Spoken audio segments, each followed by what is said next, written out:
Loudon House. Mom spent part of her youth here. The Princes and her Torrance.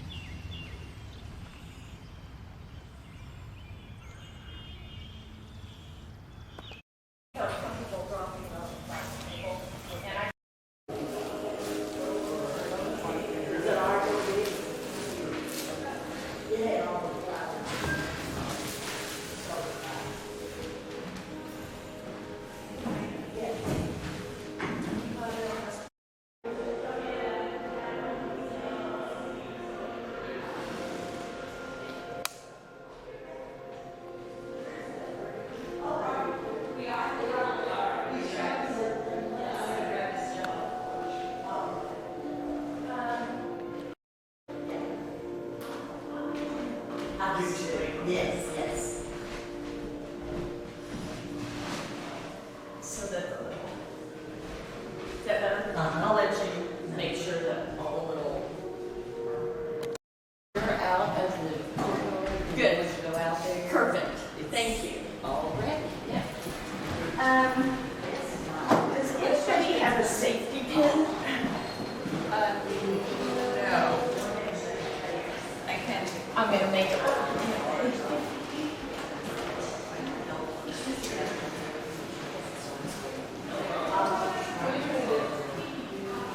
Her bells on.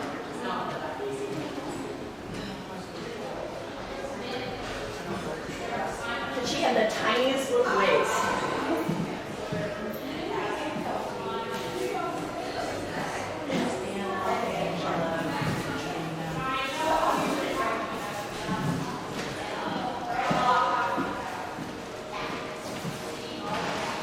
How's that? It's beautiful. Hey, Kyle? Kyle. Where'd Kyle go?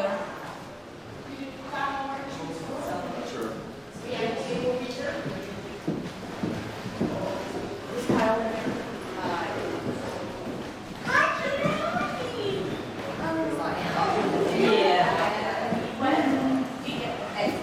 Oh, thank you.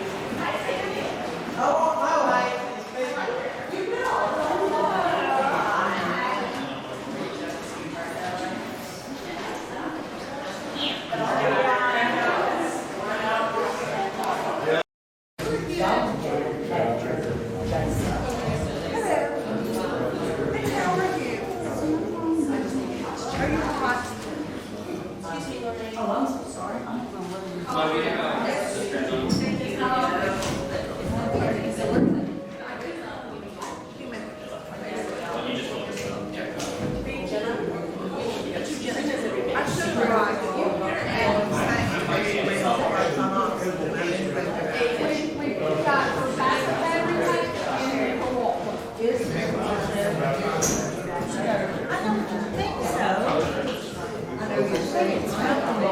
I was concerned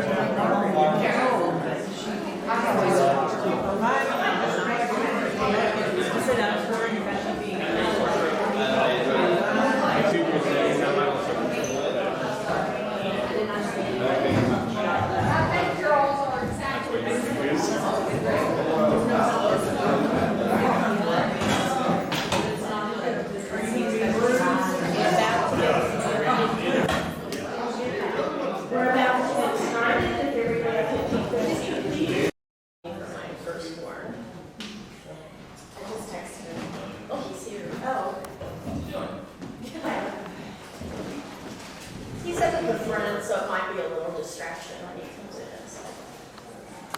Anyway, I'm going to start. For those of you that don't know me, and I don't think anybody here doesn't know me, can you hear me okay, first of all? My name's Melanie Devine, and I am Juanita's oldest daughter, but not her favorite. And I just wanted to welcome y'all here today and thank you for coming to honor our mother, whom of course we all love dearly. My son Kyle is going to come up and give a summary of her life, and then it will be followed by a reading of Mom's personal recollections of living in this house, which Lorraine will do. So I just wanted to call to your attention, there is a little basket, a little white basket on the table that has some paper and pens in it. What we would like you to do is somewhere while we're talking and you're thinking about it, write down either a word or a phrase that reminds you of Mom or that you think of, and then we will collect those right before lunch or right at lunch, and then Daryl will come up and read some of the words that people remember when they think of Mom. So that's what that's for. I also wanted to, on behalf of the entire family, take just a moment, first of all, to thank every single one of you for your support for my mother. We all appreciate it more than you will ever know, and especially Lorraine, who was just taking care of her constantly, and Joshua, who was her doctor on call, and Katrina, who was back up for Lorraine. But that's not to leave anybody out. Everybody helped in so many countless ways, and we just want to thank you so much from our heart. And now, without further ado, Kyle will give the summary of Mom's life.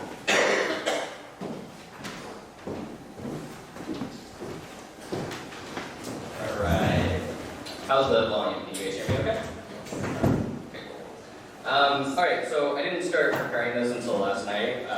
So I used a little bit of AI to help generate some of the content. I don't pay for any AI subscriptions, so I just used an older free model. Should be fine. Okay. Juanita Mae Brown was born in southern Mexico in 1849 to vaquero ranchers who were fleeing General Cabeza de Vaca in the Mexican-American War. As her family migrated north, passing Wisconsin on the route to Texas, she met esteemed train conductor James Cornelius Devine. Alright, this is all clearly wrong.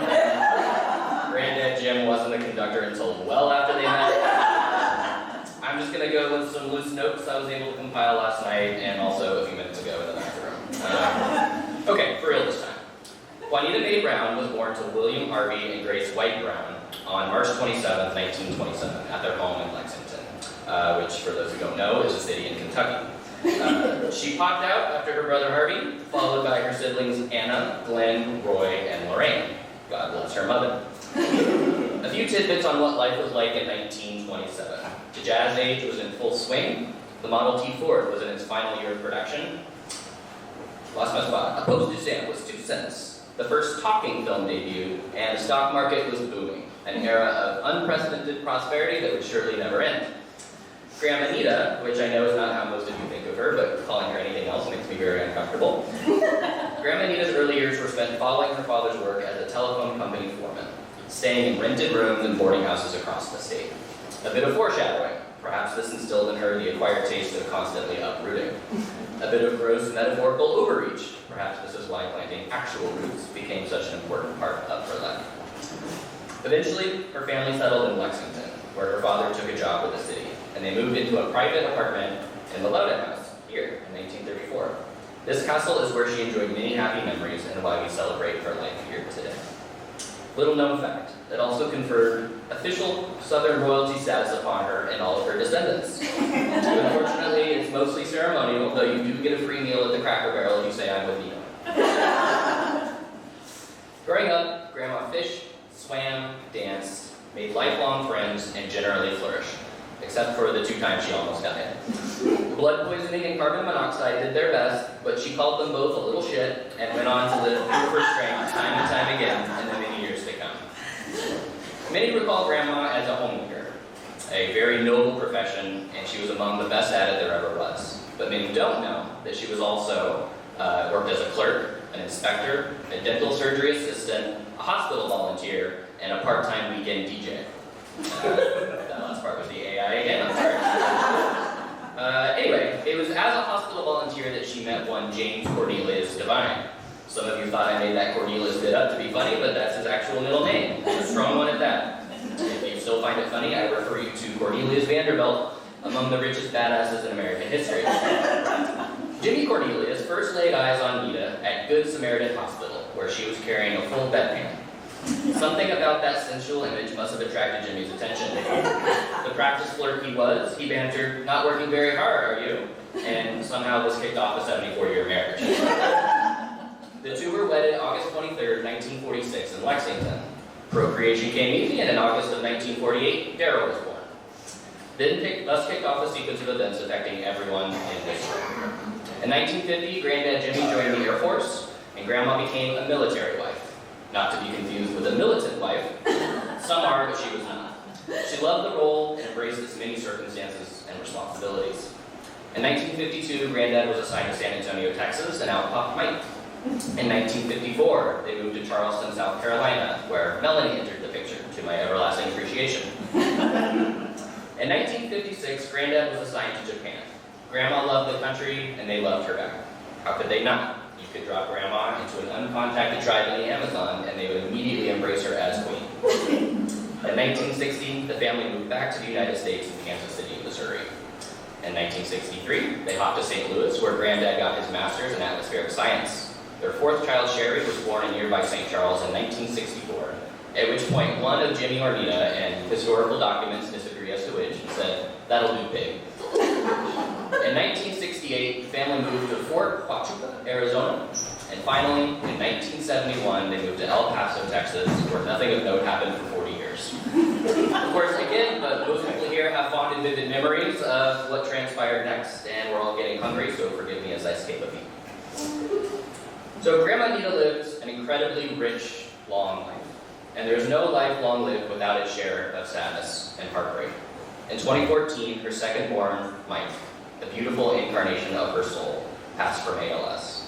No mother wishes to outlive a child, and this was a devastating blow from which she, nor anyone close to Mike, ever truly recovered. He's missed every single day. In 2020, Jimmy, husband of 74 years, passed into the graces of God. In 2021, she sold her home of 50 years and entered assisted living. We reflect upon these moments and are amazed at her resilience, humor, and humanity through it all. Those are common themes of Grandma's. In good times and bad, she was always a pillar of strength, joy, and compassion. These are among the many things that people here love her for and continue to love her for. We can all recollect a veritable mountain of fond memories. I'll start with a few. Grandma Nita was a lady at large, but a demon at cards. Tripoli and bridge were among her favorites, though I'll always remember our tense, hair-raising bouts of Old Maid and Go Fish. We also remember her as a lover of conversation. I mean, not me personally, I think the longest exchange I ever had with her was saying, "Grandma, don't kiss me." But I recall my mom spending long hours on the phone, the cord dangling this way and that, this time tripled by. Grandma loved to talk on the phone. Unless you called her while she was watching a Western, in which case you were an annoyance and would be promptly hung the phone. And I think it's common knowledge at this point that Grandma was a notorious swinger. Even in the last of her years, she was a spry minx and would mount that backyard swing and rock.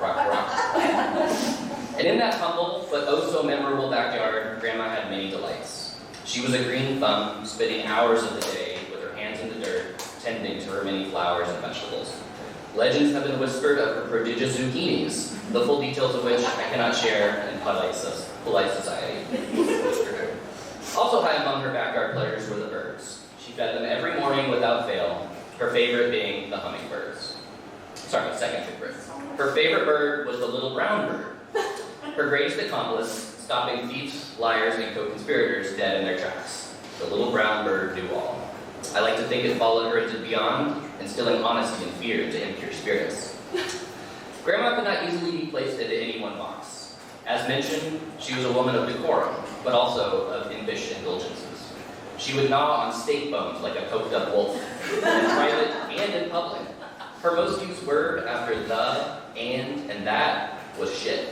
In her later years, she solicited dangerous narcotics, such as marijuana. She liked Peyton Manning. Though, to be fair, she was always for the Cowboys, so we could forgive that oversight. And I would be remiss not to mention what a wildcat she was. For me personally, I will never forget her chocolate chip cookies, and I know my siblings share the sentiment. I'm a man of science, and I don't believe in magic or miracles, but damn it if there isn't something otherworldly that goes into Grandma made cookies. When I think about Grandma, for some reason, she's always telling me to fluff the pillow or color something yellow. She's always smiling, even when I know she's in pain. She's always thinking of others, no matter her own circumstances.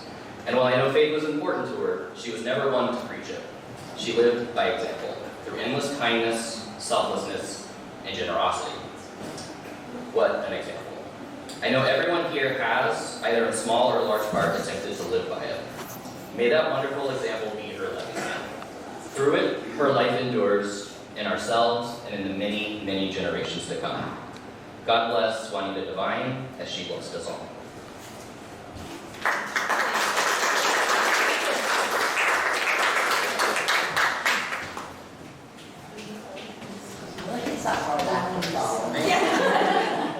But what a blessing that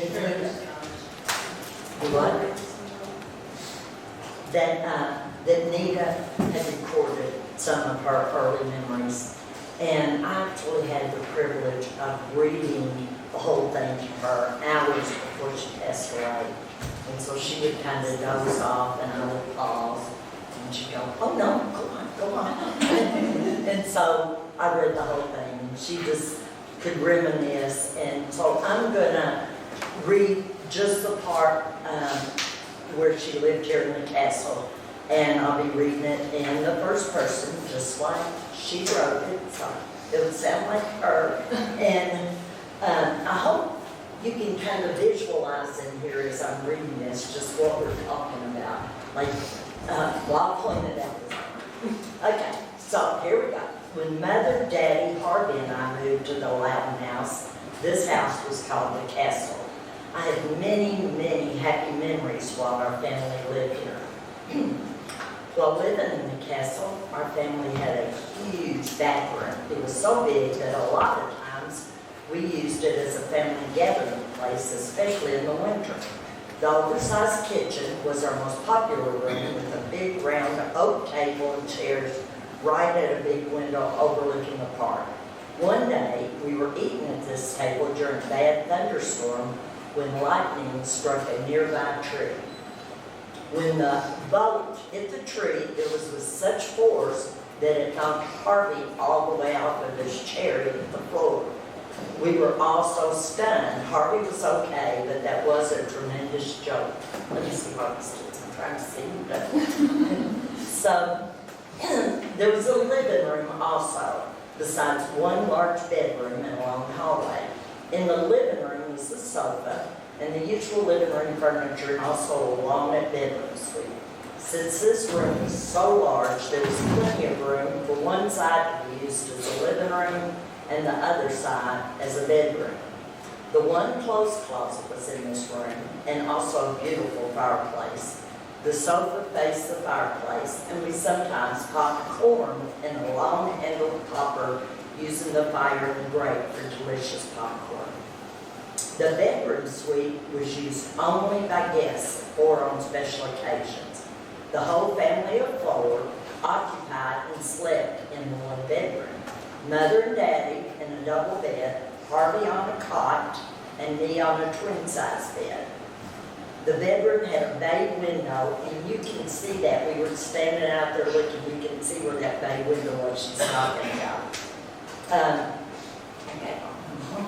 So it had the bay window, and I spent many happy hours sitting here, enjoying the beautiful scenery of the big trees and lush lawn. Out front was a pleasure I'll always remember. This window seat was a popular place for me just to sit and read. While living in the castle, Mother dried the laundry in an attic room. The steps to this room were right to the right after the door that opened to the tower steps. Mother had a clothesline strung across the end of this room, probably more than one, and this is where she took the family laundry to dry. Speaking of the tower, it was the best place in the whole castle to view the front lawn and surroundings. One could go straight up a flight of stairs to a landing, then up more stairs to the tower. One could look over the roof and see all the chimneys and roof structures. To me, as a young girl, I could visualize being a princess and having my prince come to the tower. And you all will be able to go up there to that tower if you want to, I thought. At Christmas time, Harvey and I helped our parents put a candle in each of the front windows of the castle. On Christmas Eve, Daddy would light each candle, and then Harvey and I would take turns checking each one every few minutes. The castle looked so beautiful, all lit up, viewing it from Castlewood Drive, the street in front. Many people drove by or walked by to enjoy this sight on Christmas Eve. While living here in our apartment, Daddy was in charge of renting out the ballroom, which is where we are, for private parties. This was a large room with a magnificent fireplace and carved mantel with lions' heads on either side of the mantel. The lions each had a ring from their nose. As a girl, I used to love to grab the ring and hear it hit as it returned to its original position. The ballroom had beautiful hardwood floors and was quite popular as a party room for rimmers. They had covered all that fireplace over there. Okay, one winter night in December, after a party in the ballroom was over, Daddy went down to check the room and lock up. He had to be sure the fire in that huge fireplace was out, and he checked other things also. However, since the fireplace was so old, apparently a loose brick had allowed some embers to escape from the back of the fireplace to under the main stairway, which was just the other side of this fireplace wall. In the early morning hours on December 11, 1935, after 2 a.m., a huge fire resulted and destroyed all that beautiful staircase. The newspapers wrote an accounting of the fire, but they were mistaken in some of the details. The accurate account is as follows. My Aunt Sarah, Mama's sister, was spending the night with us in our apartment. She and I were sleeping in the guest room in that living room bedroom area. She awoke and smelling smoke. She woke up Daddy. He got up at once to investigate and discovered there was indeed smoke and fire into the hallway where the stairway led to the lower floor. Our telephone was in the upper hallway nearest our apartment, and it had a real long cord on it. So Daddy covered his face, went out, got the phone, pulled it back into our apartment, and called the fire department. The phone was outside our apartment because the city of Lexington was paying the bill, and that's the way Daddy's bosses wanted it.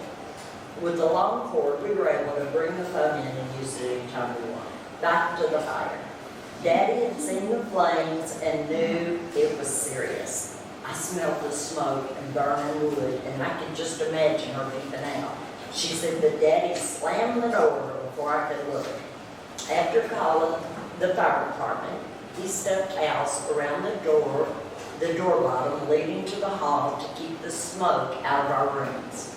He then tied sheets together and lowered Harvey to the ground with instructions to take the big brass key to the firemen when they arrived so that they could open the front door, because these doors were beautiful at the time. I went down on the sheets from the living room, bedroom window on the second floor right after Harvey. I sort of bumped my knee as I landed on the ground, but I wasn't hurt. The newspaper said I was slightly injured when my dad was carrying me out of the window. That was not true. Daddy stayed behind with the women in the apartment until they could be rescued by ladder. Harvey tried to give the firemen this huge solid brass key when they quickly arrived. The double solid doors leading to the entry hall and staircase were truly beautiful and had imported glass panels. Daddy had hoped the firemen would use the key and save the door. The firemen do not open doors. They got out their axes and went inside their way. Harvey and I could only stand by helplessly. While some firemen were battling the blaze, others built a long ladder up to the second floor window out there, and Mother Aunt Sarah and Daddy came down the ladder. Aunt Sarah was wanting to bring down her suitcase. She thought it would burn up with it was left. The firemen didn't allow her to do that. The fire was confined to the stairs and the fireplace here in the ballroom. There was a lot of smoke damage, but everything was covered by insurance. The stairs were rebuilt, but not as beautiful as the original. A big gymnasium over there, later called Castlewood Community Center, was being built, but that wasn't damaged in any way, as that addition was on the other end of the castle, the inn near our apartment. As I write this,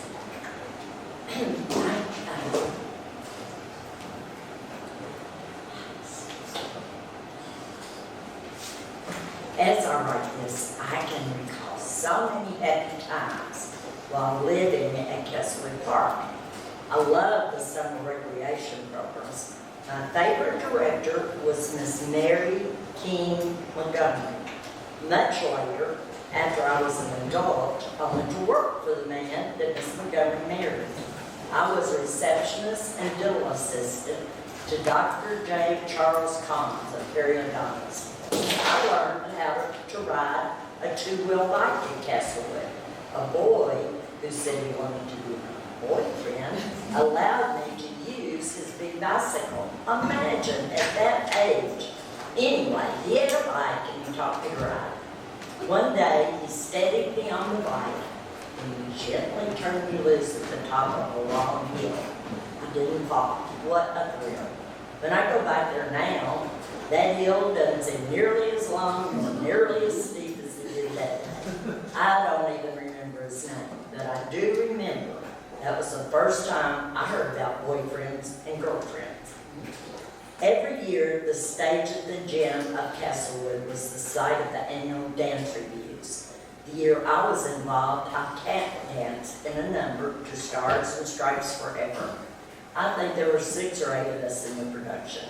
We wore real short skirts, white military skirts, and a top white jacket decorated with gold braid and gold epaulets on each shoulder.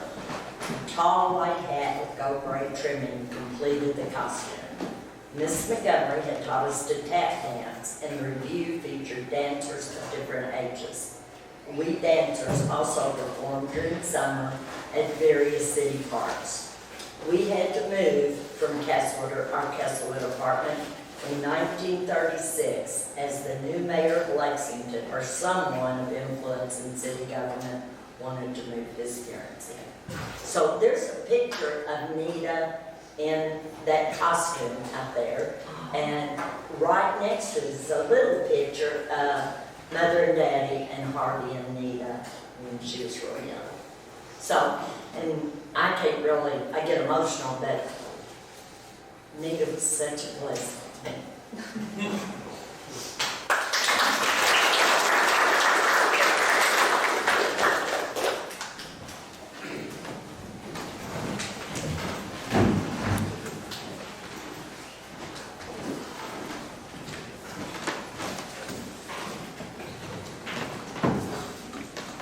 Hello, everybody. I hope everyone is enjoying celebrating our mother and grandmother and friend and everything else that she was to us.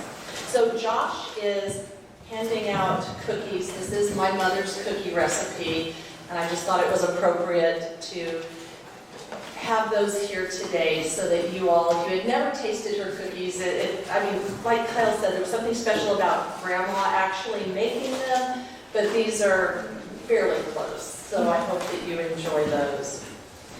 So the mother I knew was a little different from the mother of my siblings because I was a midlife surprise and quite a bit younger than them. And my mother used to refer to me as that until one day she introduced me to somebody and I said, I'm Mom's middle life surprise. And she decided that was not a good idea to actually be saying that out loud anymore. So I just say it to you all.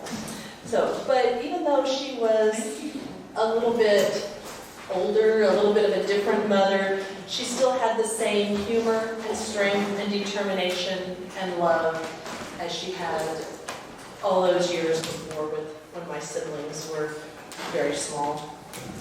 But I think, in my opinion, I was so fortunate because Brian and I lived in El Paso with my parents, and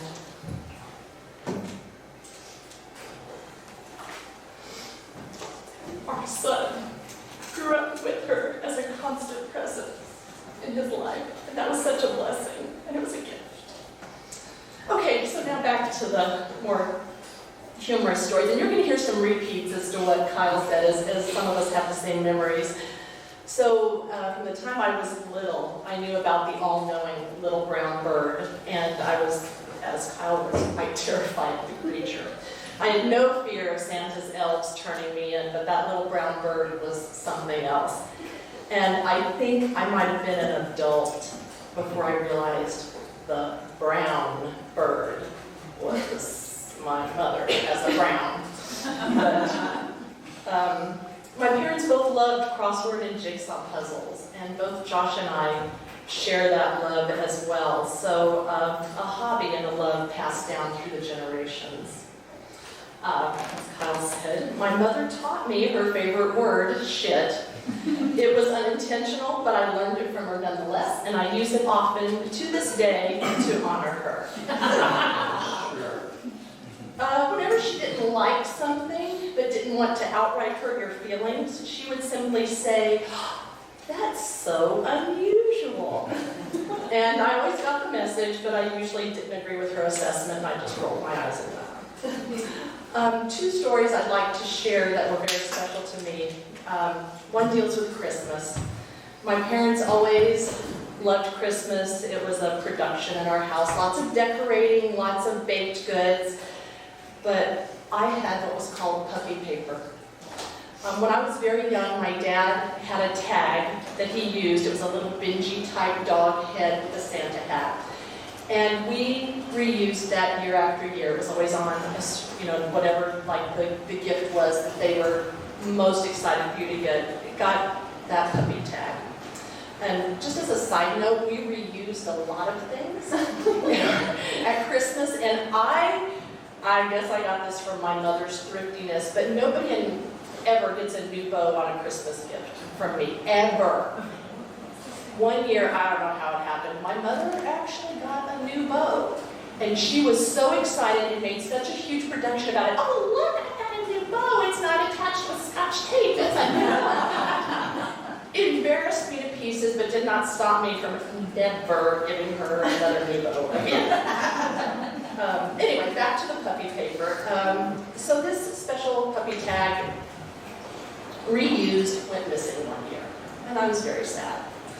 But my mother found a roll of what we call puppy paper, wrapping paper. And it was similar, not the same dog, but she made me a tag out of that using cardboard. And she started wrapping one gift a year in that puppy paper. And a new tradition was born, and I was thrilled.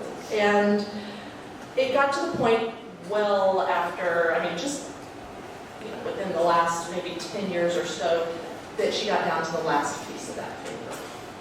And we started reusing that every year. I would carefully unwrap the tape. She'd use as little as possible, use ribbon to try to save it. But it finally gave out. It could not be used anymore. And I was sad, but we had used it so much, it just had to be that way. And I kept that last scrap of paper, put it in my little box with precious things. And I knew that the following Christmas there would be the tag, but no puppy paper. And Christmas morning came, and there was puppy paper. She had been cleaning out things. She had already, at this point, started, my father had passed away, she had started thinking about downsizing. And going through her boxes and boxes of stuff, she found a second roll that she had forgotten that she bought. And I think it meant as much to her as it did to me. And when she moved to Kentucky and Melanie and Jennifer had cleaned out garage stuff, I said, "Did you find the puppy paper?" And they were like, "I don't know, the whole box of Christmas stuff." And I didn't care about anything else, but I went over and I got that puppy paper and my tag, and I still have it. Now, you might have noticed that I walked up here with Pink Boy sweater. Okay, so I was probably maybe high school age. I don't know what I did to deserve it, and I'm not sure I did deserve it, but my mother came after me with a fly swatter. And I had shorts on, and she was smacking my thighs with a fly swatter. And I was none too happy about it. And I think I told her, I'm going to tell Dad on you. And I did. And my dad was indignant that she would hit me with this German fly swatter. And I was pretty smug, let me tell you. And I think it was a day or two later, and she probably intentionally riled me up so she could smack me with it again. And she did. And I'm going to tell Daddy on you. And she said, you go right ahead. And I did. And I went to my dad, and he said something along the lines of, well, I bet you won't do that again. And in that instant, I realized who ruled the family. It sure as heck wasn't me, but it wasn't my dad either. And I don't ever remember getting smacked with the fly swatter again. So I think I learned a healthy respect for my mother that day. But she's a heck of a woman. In the last couple of years, my mom started calling me Honey Bunny, and she had another special name for Melanie. I'm not sure, Sweetie Pie? Something. She had some name for Melanie as well. But before she died, I said, "Can you say it one more time?" And she did. And as remarkable as she was, and with all the memories she left me with, I think I'll miss hearing that more than anything. So Mom, if you're anybody who loves you,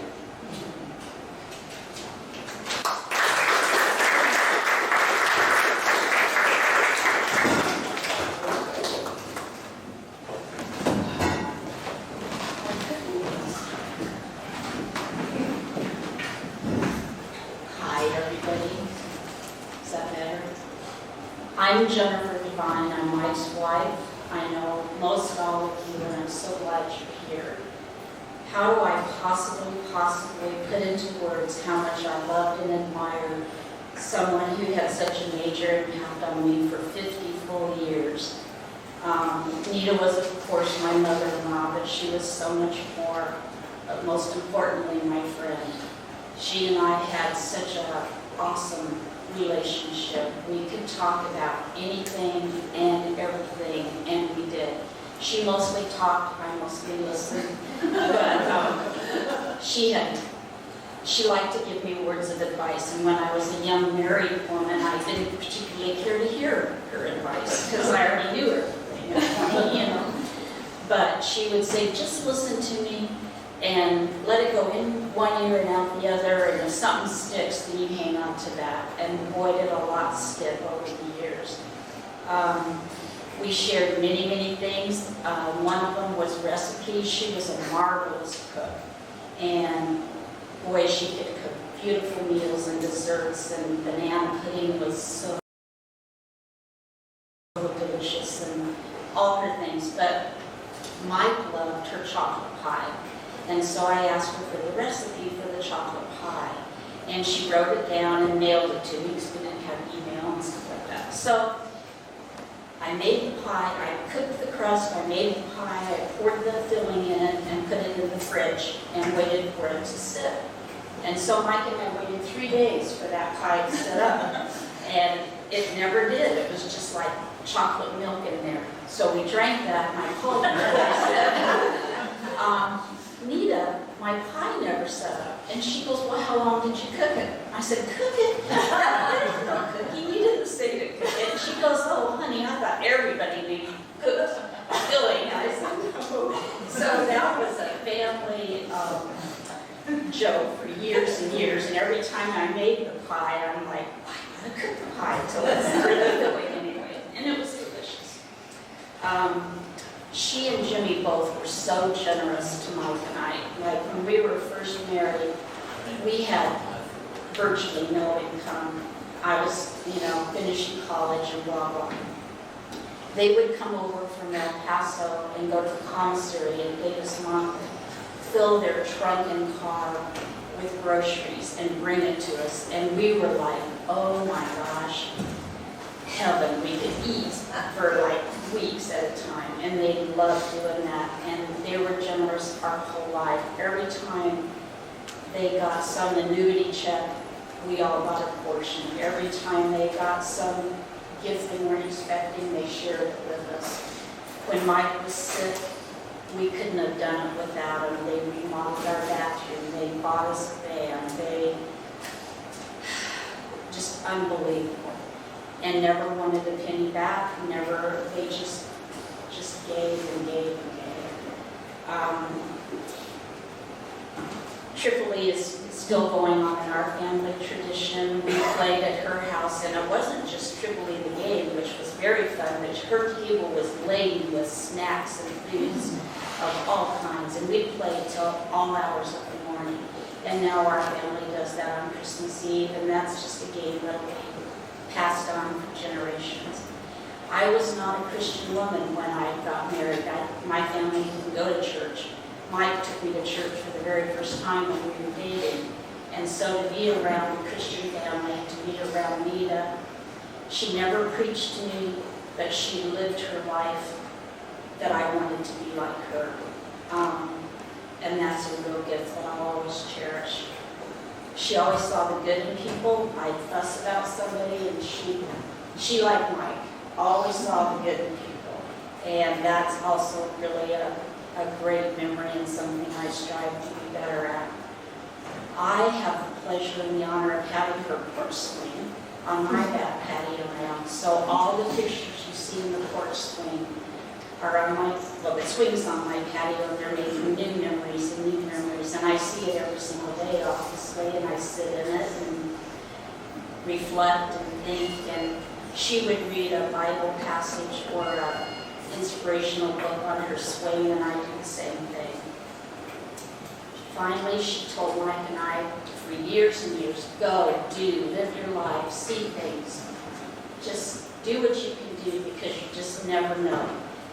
And she's absolutely right. You just never know. So go live your lives, and don't worry about finances. Just go and live and make the memories, because that's what you're going to hang on to. And I have millions of memories of Nita that will just be with me forever. So thank you.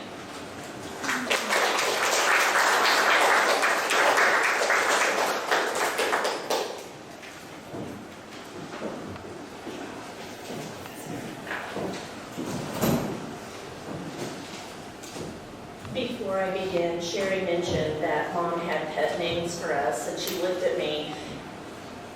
I think she wanted me to tell you what that pet name was, but she called me a lot of things. I can't mention most of them, but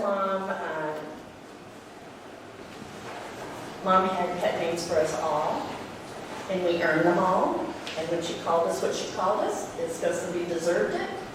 or she loved us, one or the other. My mother was kind. She loved unconditionally. She loved everyone. One of her very best friends in the later years of her life wasn't one of our favorite people, but it was certainly one of her favorite people. And over time, I began to see why he was such a good friend to her. And they really cared about each other. He was her yard man. His name was Kenny. Some of you may have met him at her birthday party. And so whenever I see the picture of them together, I'm always grateful that I had a little patience with him when I lived with Mom. So again, she just saw the good in everybody. And she was funny. I don't know how many of you got to see Mom's funny side, but she was a little imp. I mean, she had a sense of humor, and she was slicker and snot sometimes with it. But she had a lot of fun playing games with us and telling us stories. And just as a couple of examples, I only had 20 pages of examples, but I'll limit it to just a couple. One of my favorite memories was, it was before Christmas time, and us kids were hanging around, and for the umpteenth time, she came in and wanted to know what we wanted for Christmas. And I think Mike was getting a little frustrated with the question, so he says, I want a fur-lined jock strap. And by golly, she delivered on Christmas.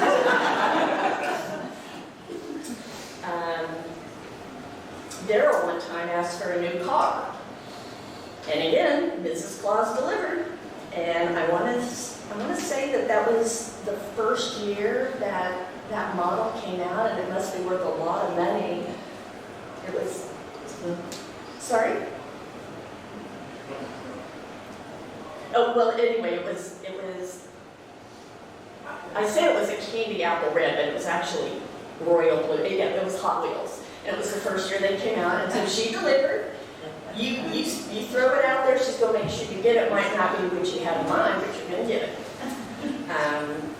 Her favorite saying to me was, always kill them with kindness. And she was great at that. I saw her flip that out of her pocket so many times, and I thought, I want to carry that with me the rest of my life. And I tried. But some of the very best advice she gave me. She taught me to be a gardener, which is the part of her that I carry with me in my heart. She's taught me to be more patient. She's taught me to look for the good in people. Again, I tried. Sometimes I don't do so well, but I want to share a couple of little stories. Some of you may know that in Mom's later years before she moved here, I lived with her so that she could stay in her house for a while, and it was just, I know we all wanted to do it. I was just the one that had the ability to do it. But I got to know my mother during that time in a different way. We all know our moms as mom, and I got to know my mom as a friend. I got to see a side of her. She shared things with me, and it was just a different experience, and I'm so, so happy I had that time with her to get to know her from another perspective, if you will. Don't make me cry, Frank. Don't make me cry. Anyway, so everybody's talked about the little brown bird, and I'm not sure everybody really understands that when we got in trouble or when we did something and we were lying to her face, she would just say, little brown bird told me different. Little brown bird told me different. And we were all doomed. We could never tell a lie. We could never blame somebody else because of that little brown bird. And I too picked up the shit.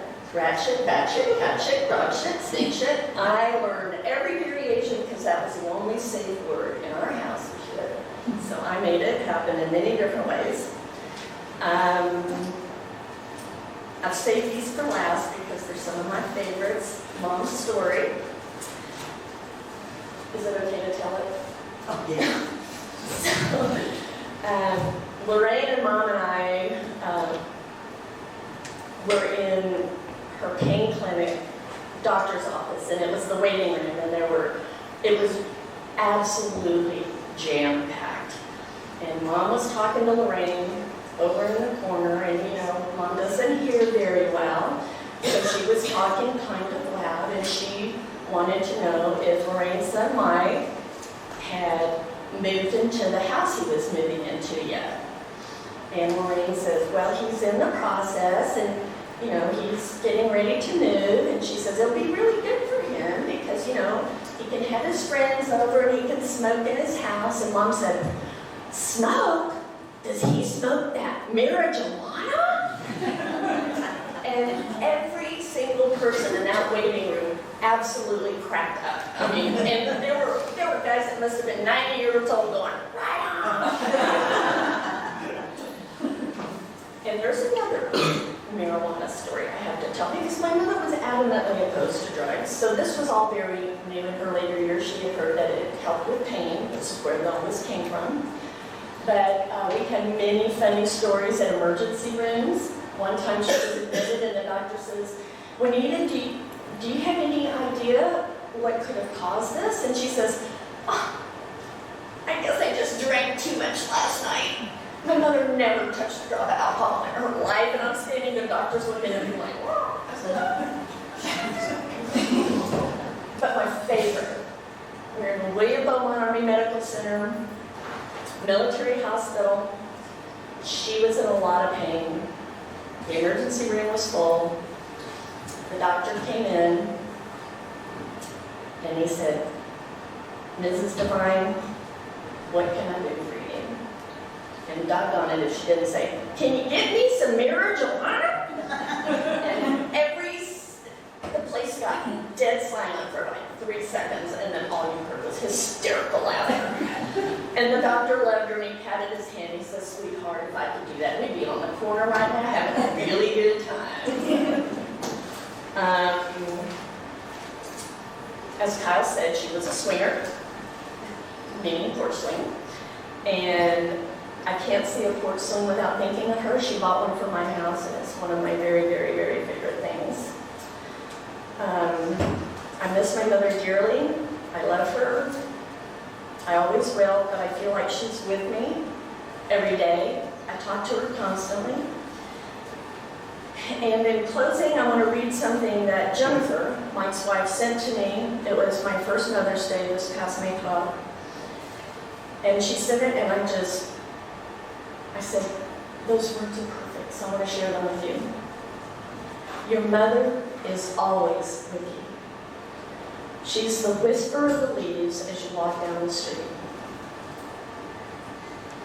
She's the smell of certain foods you remember, the flowers you pick, and the fragrance of life itself.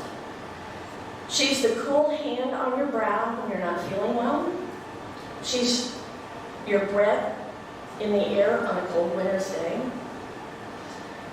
She's the sound of the rain that lulls you to sleep, the colors of a rainbow. She is Christmas morning. Your mother lives inside your laughter. She does. She's the place you came from, your first home. She's the map you follow every step you take. She's your first love, your first friend, even your first enemy. But nothing on earth can separate you. Not time, not space, not even death.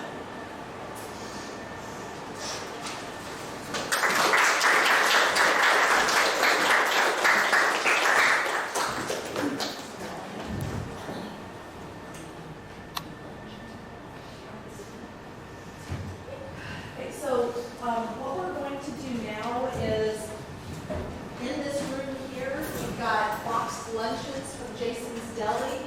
So we're going to ask you to go and pick what you want. We're going to get that cheese happen to make it in. Oh, yeah. Okay, perfect, yeah. And the sandwiches don't have cheese, but I brought some cheese in case you want to add one. So just pick a box, grab a drink, and then come back. And we're going to do an open mic time. And you... And Daryl's going to read time. What? Daryl's going to read the... Yes, and Daryl's going to read the papers, so if you have those filled out, he's got a little...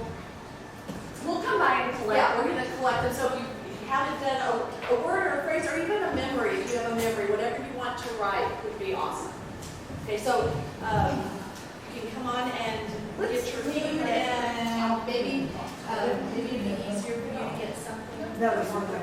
Okay, yeah, and there's no order, everybody just get up.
Plenty of drinks left. If anybody wants a refill on your drink, or if you want more of those at the boys' house. Terry, those cookies were amazing. They were very good. My mom, they were good. Any comments, ladies? What you got? Something like that, but we had one recipe that we were sponsoring and they got into it, and after that, she just got a little terrible. But we just, luckily, all three of ours.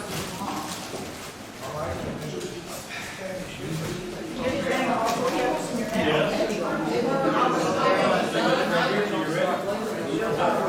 Other than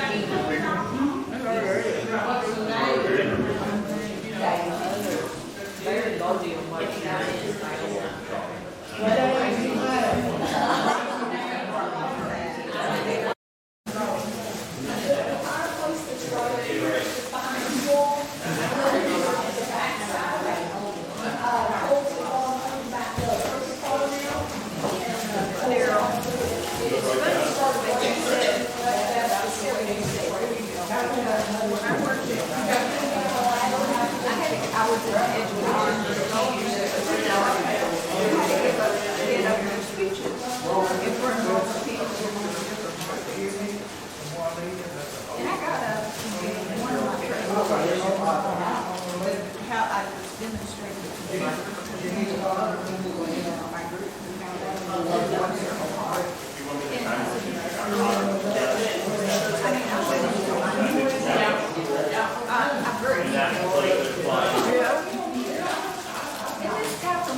We've been there a few times.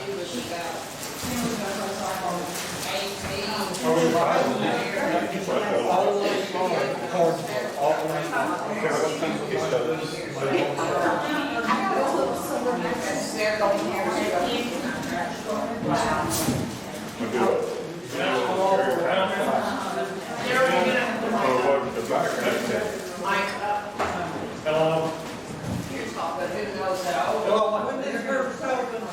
I have a cold, okay? Excuse me. I'm Darrell, the eldest. I elected not to speak primarily because of the fact that I had a great mom. If I say anything, I can kick myself in the butt later about things I've got to say. So I would just say that I love my mom. She was a great mom. She loved my sisters more than Mike and I. And she said, that's not true, I have more in common. But she's a wonderful woman, I miss her, especially on Sundays. The one thing I would add to the great opening commentary, which I absolutely love, and Mom was in the Sarah's, is that I would call my mother every Sunday after church. You're right. If there was a Western on, there's Western on coming back there. The other thing was, do you know Dallas is playing? That was my mom. So I will start with the reading. You're adding another? I'll always remember what Grandma taught me, how to make chocolate chip cookies from scratch. I spent many years using her recipes by memory. They'll never be as good. There's something about the extra love on that. One word, mints. Mints. Mints. Mints. As in breath fresheners. You need to elaborate on that mints. I have no idea what it means. Well, I don't know who did it, but I would bet. So whenever we go out to eat and they would have those mints as you exited, she handfuls. And she would stuff them in her purse so that she would have them for later. So, oh, the toothpicks too, yeah. She would take. So I'm gonna add to that when you're done. And the bread, she would always ask for extra bread, and then she'd stick that in her purse so that she would have more to feed the birds. Yeah. I don't know who wrote the minutes either, but I have a pretty good idea. But that was a big thing with the grandkids. Yeah. She would always have a minute for her grandkids, so. If nobody's confessing, I'll leave it at that. Mine too, I'm almost 76 years old. I spent most of my life in the military, away from home. So some of these I don't get. Okay? Please excuse me. I've never heard Anita say anything negative about anybody. I have a couple ex-wives I have heard many things. Sports. Yeah, I'm all over.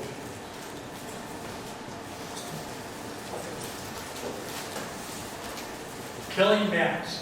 No. I remember flies. Go ahead and you expound, Melanie. There may be a story coming about that, so I'm gonna hold on. Okay.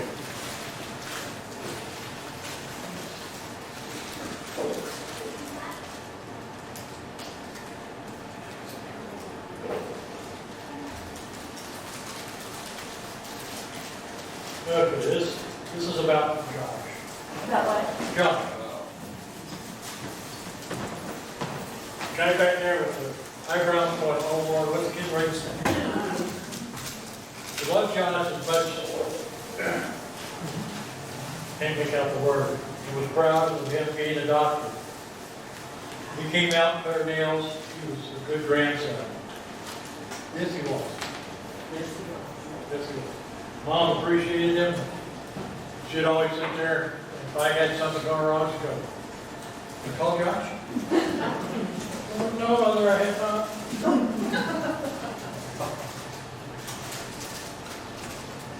Those of you who have sensitive ears, get ready to cover them. This says spades and the bitch. You would not like. But it says She loved to say it. spades, I hit. The bitch is the queen. Oh, okay. Never mind. Or maybe somebody at the table, but we always thought it was the queen. Yeah. Another quote. You don't say.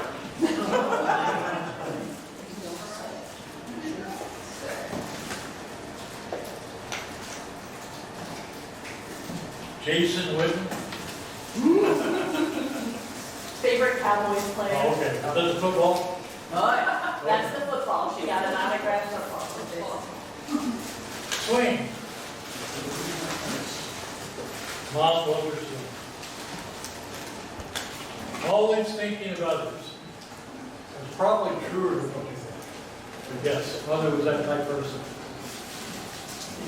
She's the type person to where if someone would come to the door looking for donations, my dad would go, "It's a scam."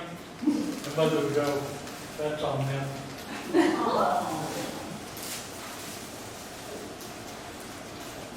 Viper.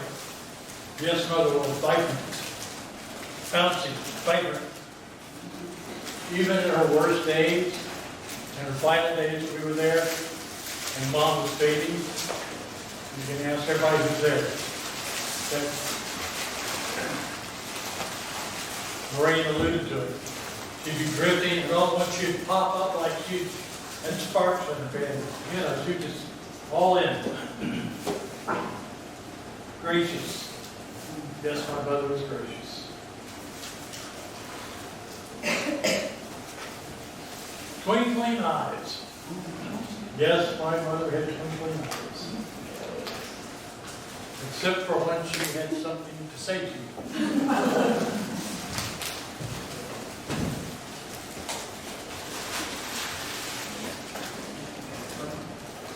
Unusual in a great, one-of-a-kind way. Yes, mother was one of a kind.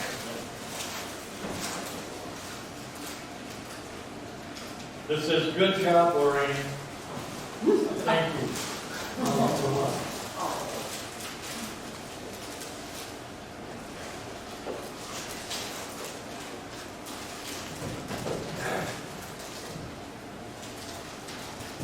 Melanie, you are a precious daughter and person. Thank you for, thanks for knowing you and see you again.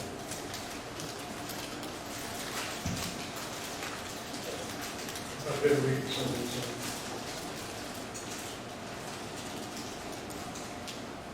Love the NFL.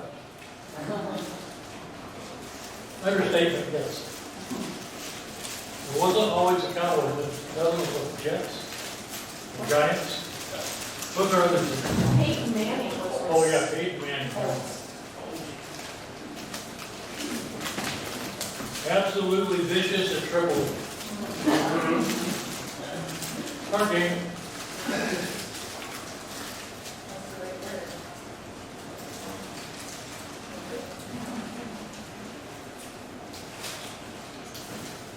Anyone that was coming to Nita's house was always greeted with their favorite food. That was important. Be sure you felt like you were home. She had mine sell every year. She did. Lorraine does that now too. Oh, does she? That brings up one quick story. I was stationed in Belgium working for the Supreme Allied Command in Europe. The aircraft that he flew needed maintenance. General Galvin asked if I'd like to rotate back to the States and see my parents and plans going to Texas, you know, and go back with him. And I thought, wow, that'd be great.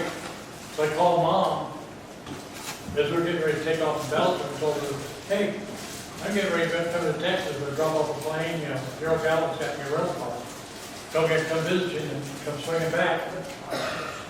And sure enough, I get there at the house at 11 o'clock at night, and guess what's sitting on the counter? Wine and salad. It says card shark. Says what? Card shark. Oh, yeah. She can't beat me in poker. I finally realized she was seeing my hand in a reflection.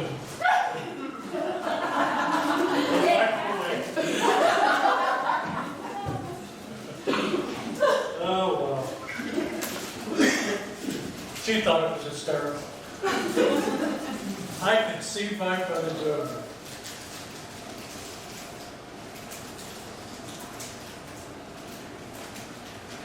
Beautiful and so gracious. Yes, she was. Sparkling eyes. Go Cowboys. Gracious. Generous. Feisty.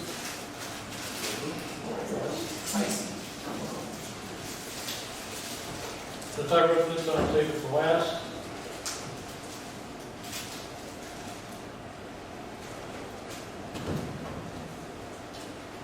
Picture of Jenna with zucchini and palm sparkle. That is not appropriate. May I?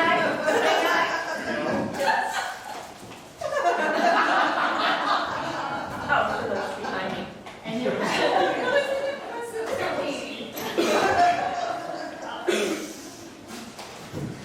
Your face is all red. I never seen your face that red yet. Sweetness. Always smiling. Positive. Boobies, once a year mammogram.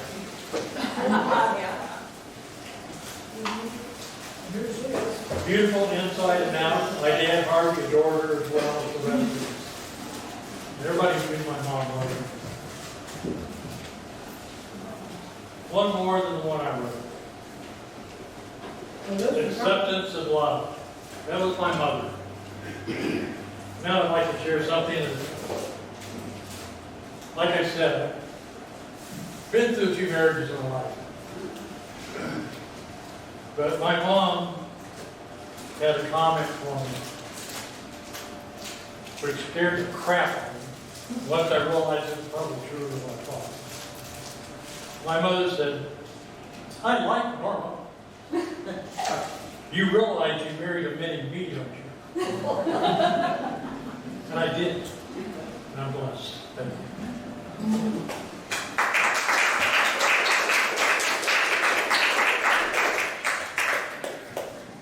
Can I add something? Oh, that's what we're here for. Our family is so glad here in Lexington that Juanita came back here. And she had so many friends at Liberty Ridge, and she joined in the bingo and the trivia. And we're so glad that Barbara and Margaret could come here, some of her best friends from Liberty Ridge. I don't know if any of y'all got to meet them, but we're sure glad you all are here. And I think, were you wanting to say anything, Barbara? You had mentioned mine. Are you? I think you said it all already. Okay. But they She was extra special.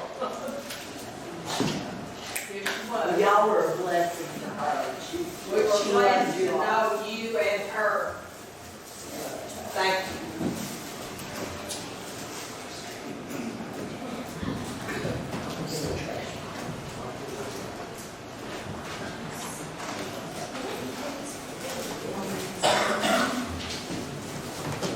Hello, Shane.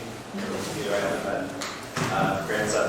Thought I'd come up here and just share some memories. This isn't really scripted, just a few minutes, but when I think about Grandma, a number of things come to mind. Some of them I'm sure you expect, memories that I imagine many of us have. In fact, we've heard a lot of them here already today.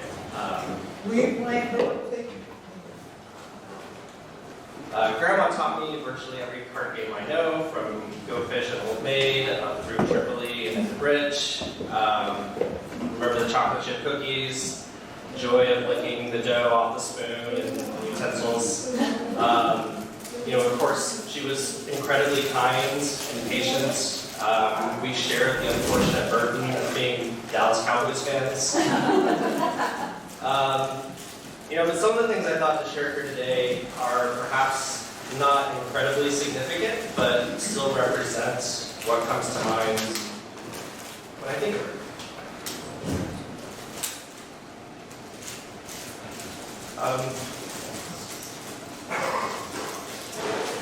The little garden she took care of, the hummingbird feeder or the bird bath. I remember a giant rusty swing set in the backyard. A constant stockpile of mints in the fancy room, which I've come to learn perhaps were acquired through nefarious means. Endless curiosities like a magnifying glass and magnets in the fridge and desk area. I would play with glasses that were over there. I was introduced to the Back to the Future movies at our house. Days and nights sitting out on the porch swing. I guess a lot of my memories. Sorry. Of Grandma are associated with her home because she made a great one. But she also had a great sense of humor. We shared an inside joke that I wasn't really sure was appropriate for today, but I've since been convinced otherwise. Like all great stories, this one begins with the toilet. I'll say I was young and I needed to go. In the attempt to take care of that, I noticed there was a little gnat buzzing around the bowl. I spent a few precious seconds trying to get that guy out of there, but it didn't work. And I was young and I needed to go. When things were all wrapped up in there, there was no more buzzing. I walked out of that bathroom and proudly proclaimed to Grandma that I had slain a gnat in glorious fashion. To my surprise, she got a real tickle out of that. And killing gnats became a running euphemism we'd use where one might just say shit. I remember calling Grandma on her 80th birthday, and I told her, "Happy birthday," and I jokingly wished her for 80 more, to which she immediately replied in horror, Oh God, no shame, take it back.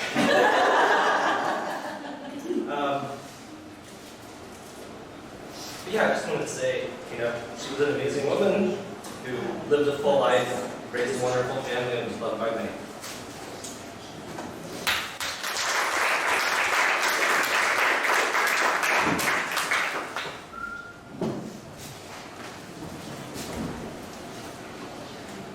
And this is the open mic time, if there was anybody else who wanted to say anything. I want to add one thing because Shane alluded to it.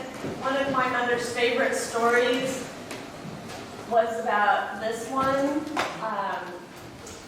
As Shane said, Mom always allowed the grandkids to lick the spoon, and God love her, she taught me to eat cookie dough without guilt, but also licking the bowl. And one time when he was quite young, Mom asked Kyle if he wanted to go lick the bowl. I think she made brownies or a cake or something. And so Kyle said, yeah. So he grabbed the bowl and he put it on the ground like a dog and started licking the bowl because nobody taught him how to lick the bowl. So I just wanted to share that. All right, so I'm Ryan. I'm Sherry's husband. So Sherry's a lot like her mom. Yeah, not exactly good or bad. But anyway. But also like her mom, any suggestion is a commandment. So Sherry suggested I might speak, so hence here I am. I want to say thank you to, again, Sherry, Lorraine, and Melanie for all of the setup and all of the stuff that they went through. Kentucky was Nita's home. She never forgot Lexington. In February of 1982, I became part of You All People. Sherry and I went on our first date.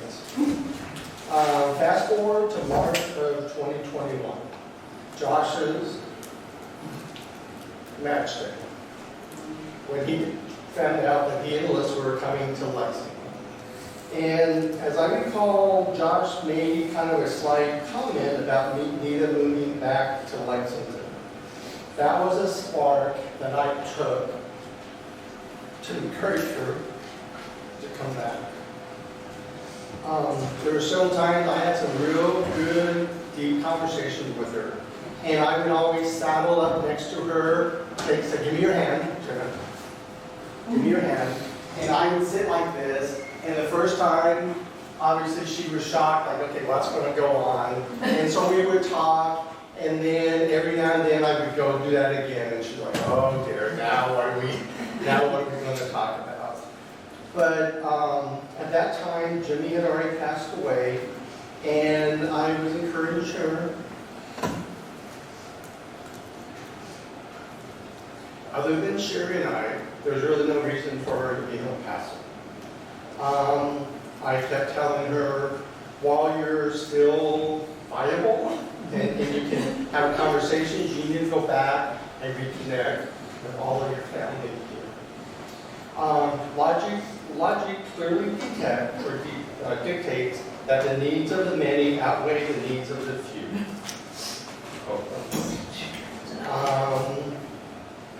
And I know that it was very hard for Sherry to give up her mom.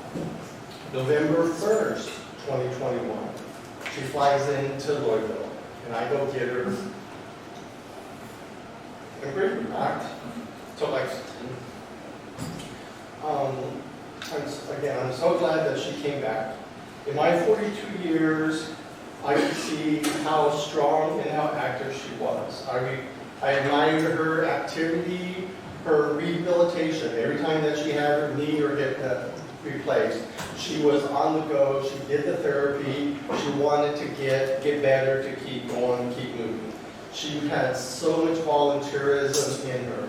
She was volunteering at Beaumont. She was volunteering at VA. She was taking care of the neighbors, the church people. Again, everybody at Liberty Bridge. She volunteered there and did so much.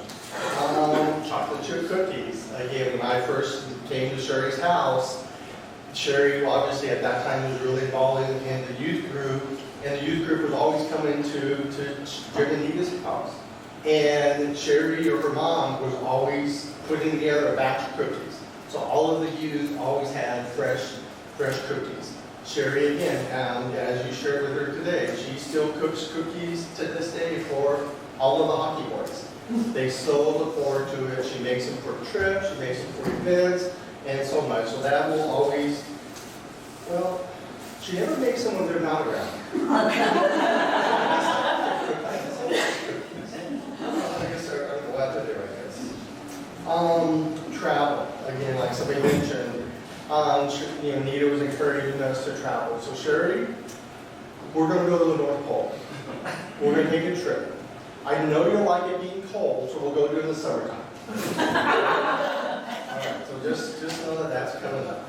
And like everybody said, she loves sports. She loved her UK sports, basketball, football. Anthony Davis was one of her favorite players. The Texas Rangers, the El Paso Diablos, they were a AA team of baseball in El Paso that was less than half a mile from their house. And her and Jimmy would always go to the games, and they really loved and enjoyed that. Card hustler, again, we've all heard that, yeah, she definitely could have been a card hustler, so I won't go into that. But she was always keeping up with all of her family, the siblings, the nephews, the nieces, the grandchildren. She was always involved with that, interested, and kept up. I'm sure you all know that. If you're not, well, then she did. She was a conversationalist, not really a nosy busybody, but she would always ask questions. And I don't ever remember being with her where there was just like silence. She was always asking questions. Well, what about this? What about that? And she would throw out little nuggets about either Sherry or Josh or somebody like, how do you know that? Well, I asked. And I'm glad that I got to meet Grandma Grace. And I'm glad that you all, I guess maybe in closing, I'm glad that you all got to get reacquainted with Juanita, Aunt Juanita, Grandma Juanita, whatever you all want to call it. I hope I enriched her life because I know she did not. Sure? You're doing good for your mom and dad. Wait a second. I just want to give another little nod to Ryan because he would take me to all the UTEP games, basketball, football, baseball, whatever. He would put her in the motor and bring her to Tucson to see us and see Mike. He would take her on trips. He was wonderful to me and let her go in comfort wherever she needed to go. And most of it was fun sporting events or family events. We're back. So thank you. Amen.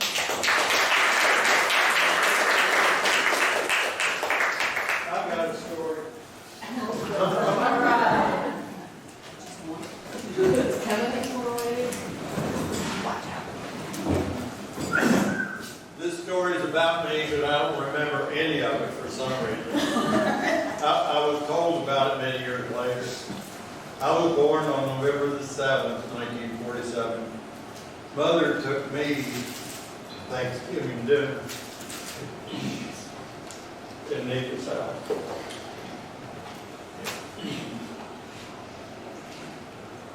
When she held me in her arms, she turned to Jimmy and says, I want one of these. 10 months later, he got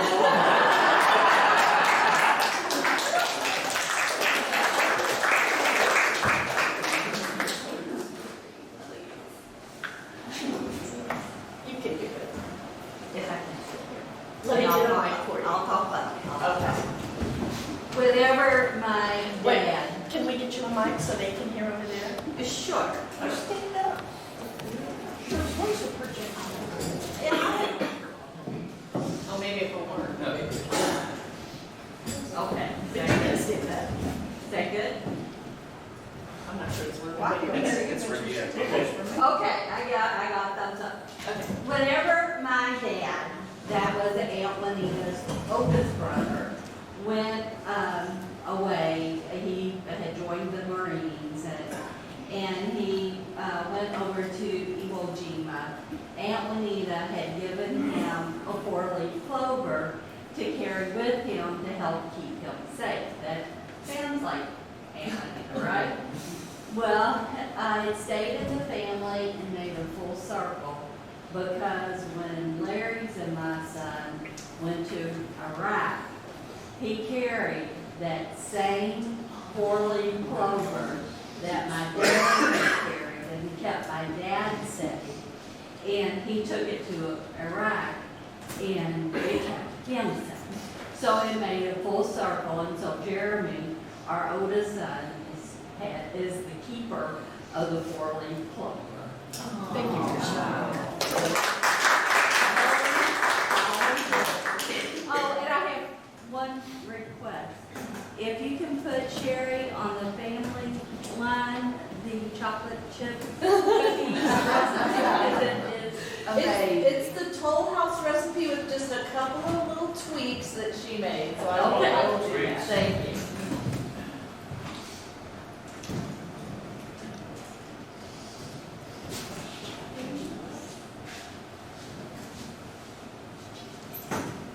We'll continue to enjoy your lunch and drinks and socialization, but this pretty much concludes the formal part. If you can think of anything, if something pops into your mind that you'd like to share, please feel free to just stand up and say so. But thank you all so much for being here. It means a great deal to all of us. What about the tours? The what? The tours. Tours of the house. So the house is open. Mom's apartment was upstairs. The rooms that they actually lived in, can you hear me? I have my back. Okay. The rooms that they actually lived in are now artist studios, and they're locked, so we cannot go in there. But right up the stairs to the right is a doorway, and you can go up the stairs into the tower that Mom talked about, where she looked out and was waiting for her prince to come. And to the right, before you go up the stairs, there's another door. Very steep stairs that go up to the attic if you want to poke your head in and see where my Grandma Grace hung her laundry, because Mom remembers that. And Jennifer and I actually toured that room. Yeah, we toured that room. Let's just put it that way. To say that we might have a memento or two, maybe. But We can just say, we know for a fact that doorknobs are not the original one. Correct. But also the downstairs, if you just want to look, again, this, if you can imagine this as a grand ballroom, as I think, yeah, the fireplace has been covered, as Lorraine mentioned, but I did peek back there, and the lion heads are still there. But this whole place was very grand, it was very well taken care of. And I'm just so delighted that I need to thank Lori and the Lexington Army for letting us be here, because I know it was one of Mom's favorite places. I'd like to thank Daryl for the slideshow. Oh, yeah, and Sherry put it together and Daryl made it.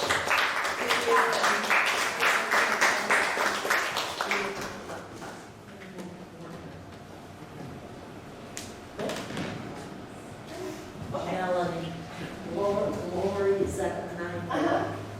Said that if anybody wants to go in that room or mother clothes, that is a studio now, but that she would open that. She would have to be there to open that for people. Oh, okay. Well, maybe I'm just thinking of the attic. The other attic. Maybe that was the first thing on her clothes. Okay. I don't know. Anyway, she said she's willing to open it. Okay. But yeah, so y'all are free to roam the place. There's a beautiful courtyard out back. You're welcome to go out there and talk and socialize and do whatever you want. But thank you again so much. All of you. And Barbara, my mother, Barbara and Margaret, my mother, love you. We love her. Yeah. Melanie, you can tell me to leave the trash on the table. Oh yeah, just leave your things on the table. We will come by with big trash bags and pick it all up. Just make sure you have your cell phone and any electronic devices. Pick your seat backs up and your tray tables. Now, after there was somebody else.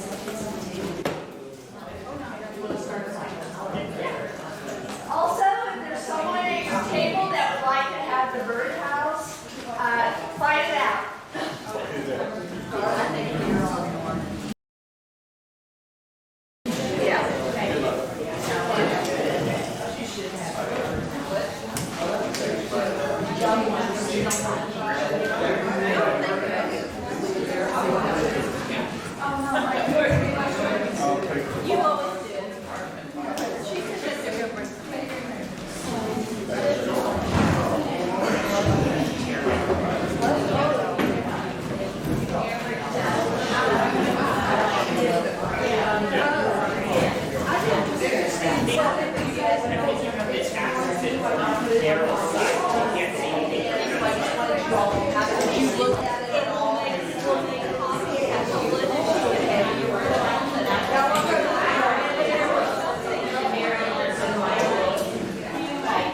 bit of a trek to get up here.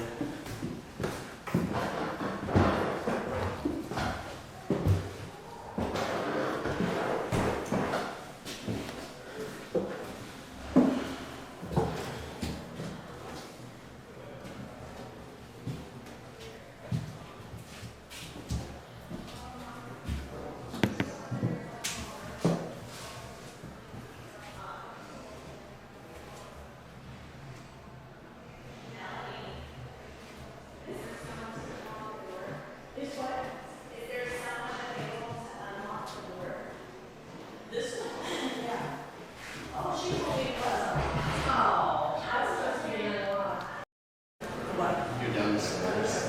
One of those doors was open. Which, down or upstairs? Down. One of those two was. I don't remember which one, but I just turned the handle and it opened.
Bye.